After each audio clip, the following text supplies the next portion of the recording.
పెళ్ళైనా పండగైనా వేడుక ఏదైనా పట్టు చీరల ప్రత్యేక వేదిక Varahi silks. Welcome to Suman TV. నేను మీ రోషన్. సో ప్రస్తుతం నాతో పాటు ఉన్నారు the most gorgeous queen Soumya. Hi Soumya, hi Roshan గారు, ఎలా ఉన్నారు? ఫైన్. How you? So, ఒకసారి ఫ్రేమ్ లో చూస్తుంటే నా దిష్టే తగిలేదట్టుంది ఇవాళ.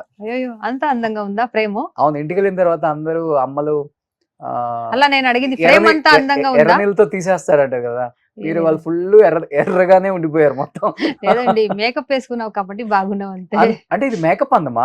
అవును, అంటే మేకప్ ఒక టచ్ ఇస్తుంది మనం ఐస్ కి, మన నోస్ కి, మన లిప్స్ కి. సో అది కొంచెం హైలైట్ అవుతుంది. ఓకే, మేకప్ అంటే నేను ఎక్కువ అలా వేసుకోను, నీట్ లైట్ మేకప్ వేసుకుంటా అంతే. ఓకే. సో నిజంగా నాకు తెలిసి 1.5 years చేశారా? 1.5 years చేసా జబర్దస్త్ లో. అవును. సో క్యూట్ గా అందరినీ వచ్చిరా అని తెలుగుతో హాయిగా నవ్విచ్చేశారు. అది ఒక్కసారిగా తప్పేసుకున్నారు అనమాట. చాలా గ్యాప్ వచ్చేసిందా తెలుగు ఇండస్ట్రీకి? ఎందుకు తర్వాత ఏం షోలు చేయలేదు, హోస్టింగ్ అంటే సినిమాల కోసం ట్రై చేస్తూ ఆ బిజీలో ఉన్నారా, లేకపోతే ఆపర్చునిటీస్ రాలేదా? లేదు, ఆపర్చునిటీస్ అంటే నాకు నచ్చిన ఆపర్చునిటీస్ రాలేదు. ఓకే, నేను ఏదో వచ్చింది అని ఏదో ఒక చేయను. నాకు ఒక ఇంపార్టెన్స్ ఇస్తే, నాకు ఒక సెపరేట్ స్పేస్ ఇస్తే మాత్రమే I can move with that kind of projects only. అందుకే కొంచెం గ్యాప్ లో ఉన్నా. అంటే షో సడన్ గా అయిపోయిన తర్వాత నాకు ఇంకా గొప్పగా ఏం షోస్ రాలేదు. ఏదో వచ్చినా ఇప్పుడు నాకు కొన్ని స్పేస్ ఉంటాయి, అక్కడ నా ప్రిఫరెన్స్ ఉంటాయి, నా ఫినాన్షియల్ కూడా ఒక మంచిగా ఉంటాయి అని చెప్తే నేను చేస్తాను. అలాంటి షో కోసం ఉంటున్నా, వెయిట్ చేస్తున్నా అంతే. సో పక్కా తెలుగు అమ్మాయా, లేకపోతే తెలుగు నేర్చుకున్నారా ఇక్కడికి వచ్చి? లేదే, పక్కా కన్నడ అమ్మాయి. కర్ణాటక నుంచి వచ్చాను, అందరికి తెలుసు. తెలుగు ఇక్కడ వచ్చిన తర్వాత నేర్చుకున్నా అంతే. ఆల్మోస్ట్ అయితే మీరు చెప్పేదాన్ని బట్టి ఈ బుల్లితెర అంతా కూడా కర్ణాటక ఆర్టిస్టులే వేలేస్తున్నారని చెప్పుకోవచ్చు, తెలుగు వాళ్ళకి ఎక్కడ స్కోప్ ఇవ్వకుండా. స్కోప్ ఎక్కడ లేదండి, తెలుగు వాళ్ళు స్కోప్ లేకుండా మనం ఎలా తీసుకుంటాము? అలా ఏం లేదు, ఏదో ఒక చోటలో కనపడతారు అంటే కన్నడ వాళ్ళు, తమిళ వాళ్ళు అలాంటి కనపడుతున్నారు అంతే. అంతేనా? తెలుగులో ఇక్కడికి వచ్చి నేర్చుకున్నారు? ఇక్కడ వచ్చి చేస్తున్నాను. ఓకే, షో వల్ల సీరియల్ చేస్తున్నాను నేను. ఫస్ట్ సీరియల్ చేస్తున్నప్పుడు నాకు అంత తెలుగు ఒక్క వర్డ్ కూడా నాకు తెలీదు. షో వచ్చినప్పుడు కొంచెం నాకు ఆ షో పబ్లిసిటీ ఇంత ఉంది అని తెలియట్లేదు. జబర్దస్త్ అంటే జనాలు అంతమంది చూస్తారు, అంత ఇష్టపడతారు, అంత యాక్సెప్ట్ చేసుకుంటారని కూడా తెలీదు. చాలా బాగా యాక్సెప్ట్ చేసుకున్నారు తెలుగు ఆడియన్స్ నన్ను.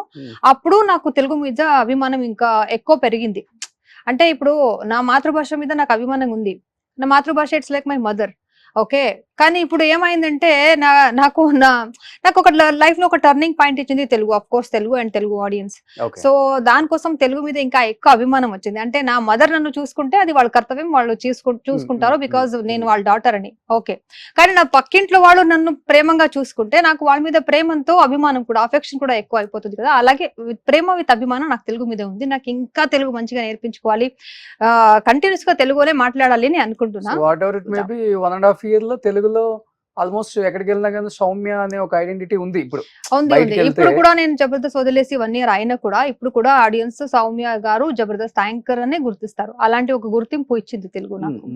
సో ఫస్ట్ మీరు స్టార్టింగ్ కెరీర్ లో చేసిన సీరియల్స్, ఎందుకంటే మీ ఇంటర్వ్యూస్ ఎక్కడ లేవు కాబట్టి మీ గురించి తెలుసుకోవాలని చాలా మంది నాకు మెయిల్స్ చేశారు, సౌమ్యని ఎందుకు పిలవలేదు, సౌమ్యని ఎందుకు పిలవలేదు అని. సో సౌమ్య, నేను కన్నడ అమ్మాయి అని తెలియదు, నేను తెలుగు అమ్మాయి అనుకున్నాను ఇప్పటి వరకు మీరు మాట్లాడిన తెలుగు చూస్తే.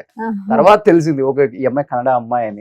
లేదు, ఇక్కడ వచ్చిన తర్వాత నేర్చుకున్నాను. స్టార్టింగ్ సీరియల్స్ మొత్తం కూడా కన్నడ సీరియల్స్ లేదు, తెలుగు సీరియల్స్ లో ఉన్నాను నేను. తమిళ సీరియల్ చేస్తున్నాను, తమిళ తెలుగు ప్యారల్ గా చేస్తున్నప్పుడు తెలుగు సీరియల్ ఉన్నప్పుడు యాంకర్ గా వచ్చింది ఆపర్చునిటీ, చేశాను. ఓకే, బిఫోర్ సీరియల్స్ ఏం చేసేవాళ్ళు? బిఫోర్ అంటే తెలుగు వచ్చే ముందు, తమిళ సీరియల్ చేయక ముందు స్టడీ చేస్తున్నా. ఓకే, ఏం చదువుకున్నారు?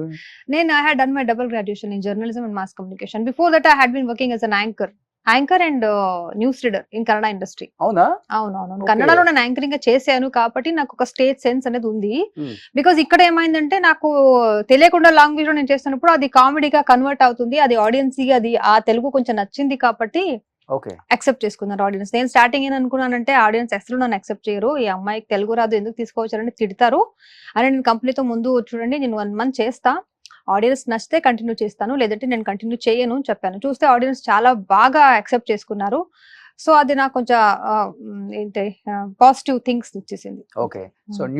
కానీ తెలుగు ఆడియన్స్ గురించి చెప్పాలండి, really they have wonderful heart.